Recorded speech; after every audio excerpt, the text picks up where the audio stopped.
Voici la lecture de la Bible.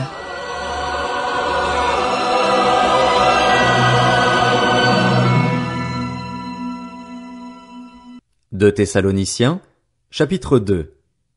En ce qui concerne le retour de notre Seigneur Jésus-Christ et notre rassemblement auprès de lui, nous vous le demandons, frères et sœurs, ne vous laissez pas facilement ébranler dans votre bon sens ni troubler par une révélation, par une parole, ou par une lettre qui semblerait venir de nous, comme si le jour du Seigneur était déjà là. Que personne ne vous trompe d'aucune manière. En effet, il faut que l'apostasie arrive d'abord et qu'apparaisse l'homme de péché, le fils de la perdition, l'adversaire qui s'élève contre tout ce qu'on appelle Dieu ou qu'on adore. Il va jusqu'à s'asseoir comme Dieu dans le temple de Dieu en se proclamant lui-même Dieu. Ne vous rappelez-vous pas que je vous disais cela lorsque j'étais encore chez vous? Et maintenant vous savez ce qui le retient, afin qu'il n'apparaisse que lorsque le moment sera venu pour lui. En effet, le mystère de l'impiété agit déjà. Il faut seulement que celui qui le retient encore ait disparu. Alors apparaîtra l'impie que le Seigneur Jésus détruira par le souffle de sa bouche et qu'il anéantira par la manifestation de son retour. La venue de cet impie se fera par la puissance de Satan, avec toutes sortes de miracles, de signes et de prodiges mensongers et avec toutes les séductions de l'injustice pour ceux qui périssent parce qu'ils n'ont pas accueilli l'amour de la vérité pour être sauvés. C'est pourquoi Dieu leur envoie une puissance d'égarement pour qu'ils croient au mensonge, afin que tous ceux qui n'ont pas cru à la vérité mais ont pris plaisir à l'injustice soient condamnés.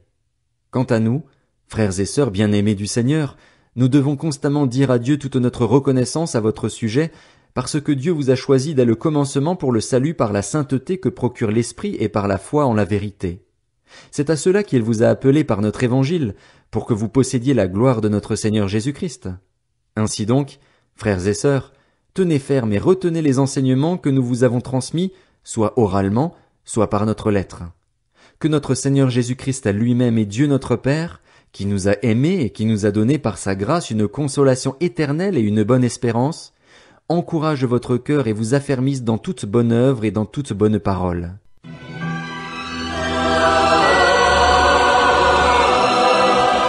C'était la lecture de la Bible.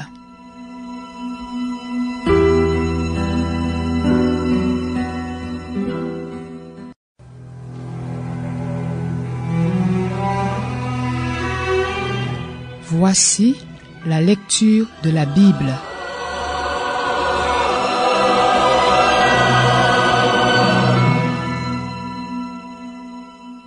De Thessaloniciens, chapitre 3. Maintenant donc, frères et sœurs, priez pour nous afin que la parole du Seigneur se propage et soit honorée comme elle l'est chez vous, et que nous soyons délivrés des hommes méchants et pervers, car tous n'ont pas la foi.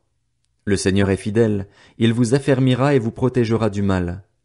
Nous avons confiance dans le Seigneur à votre sujet, car vous faites et vous ferez ce que nous vous recommandons. Que le Seigneur dirige votre cœur vers l'amour de Dieu et vers la patience de Christ. Nous vous recommandons, frères et sœurs, au nom de notre Seigneur Jésus-Christ, de vous éloigner de tout frère qui mène une vie désordonnée et ne suit pas les instructions reçues de nous. Vous savez vous-même comment il faut nous imiter, car nous ne nous sommes pas livrés au désordre parmi vous et nous n'avons mangé gratuitement le pain de personne. Au contraire, nuit et jour, dans la fatigue et dans la peine, nous avons travaillé pour n'être à la charge d'aucun de vous. Non que nous n'en ayons pas le droit, mais nous avons voulu vous donner en nous-mêmes un modèle à imiter. En effet, lorsque nous étions chez vous, nous vous recommandions ceci, si quelqu'un ne veut pas travailler, qu'il ne mange pas non plus. Nous apprenons cependant que quelques-uns parmi vous mènent une vie désordonnée. Ils ne travaillent pas, mais se mêlent des affaires des autres. Nous invitons ces gens-là, et nous les encourageons par notre Seigneur Jésus-Christ, à travailler paisiblement pour manger leur propre pain. Quant à vous, frères et sœurs, ne négligez pas de faire le bien. Si quelqu'un n'obéit pas à ce que nous disons par cette lettre, notez-le et n'ayez pas de relation avec lui, afin qu'il en éprouve de la honte. Ne le considérez pas comme un ennemi, mais avertissez-le comme un frère. Que le Seigneur de la paix vous donne lui-même la paix en tout temps et de toute manière. Que le Seigneur soit avec vous tous. Moi, Paul, je vous salue de ma propre main. C'est là ma signature dans toutes mes lettres, c'est ainsi que j'écris. Que la grâce de notre Seigneur Jésus-Christ soit avec vous tous.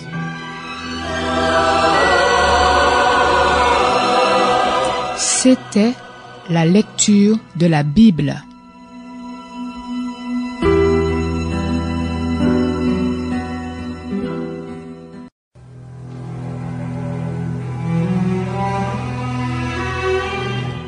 Voici la lecture de la Bible.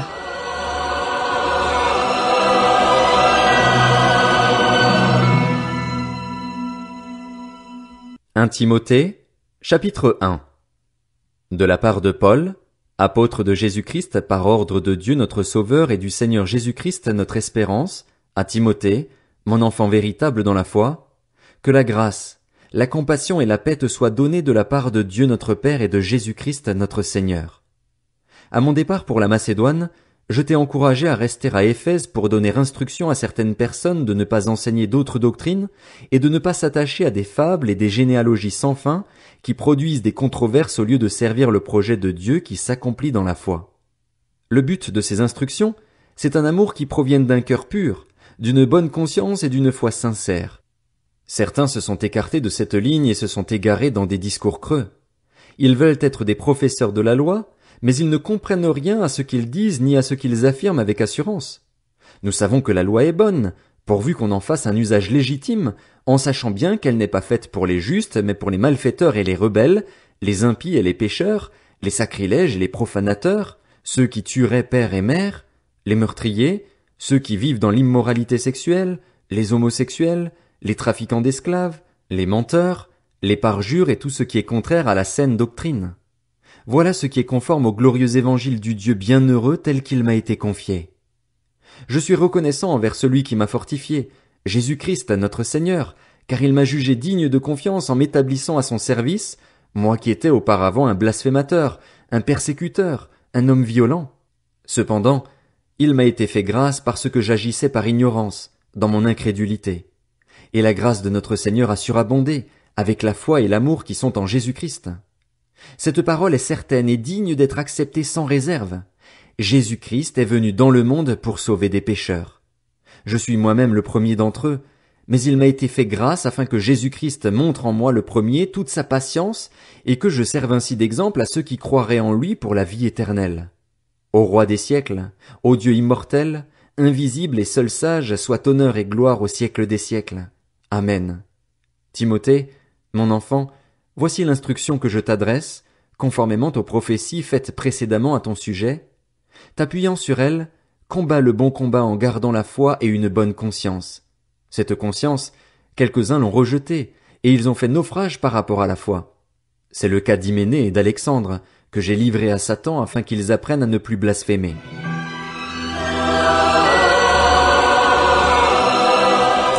C'était la lecture de la Bible.